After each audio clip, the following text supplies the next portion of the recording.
बाली बस्ता रखी murder practice newspaper परवर्ती प्रसंग 6 मास आगरू षड्यंत्र रचुला गोटे निछाटिया स्थान देखि बाली बस्ता रखी सेठी अभियुक्त गुलीचालना प्रैक्टिस करुला। भुवनेश्वर एम्स कर्मचारी गुलिकांड घटन पर्दाफाश होईछि। 28 दिन लुचकाली खेल शेष पर धरा पड़ा मुख्य अभियुक्त सदाशिव प्रधान राज्य बाहर को खसवाई उद्यम करता से गोटे होटेल पुलिस ताकू गिरफ्त कला। आज कोर्ट चालान ताकू करिबो कमिशनरेट पुलिस। तेबे गिरफ्त पर पुलिस कस्टडी रे सांघातिक तथ्य देछि शिवा ओरफ सदाशिव सुधांशु को गुली करबा पई बंधुक आनी गोटे निछाटिया स्थान रे बाली बस्ता रखी से गुलिकांडर कुआडे प्रैक्टिस करुला। अन्य जणे एम्स कर्मचारी जरिया षड्यंत्र रचिथिला। बंधुक आनी घरे प्रैक्टिस करुला। लक्ष्य करी केमिति गुली करिबो से नै मध्य जिम जाउथिला।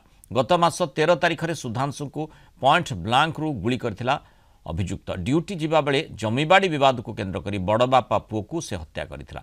पूर्वरु 4 जन को ए मामला रे गिरफ्त करा जायथिबा बेले बंधा होईछि मुख्य अभियुक्त सदाशिव प्रधान ओरफ शिवा।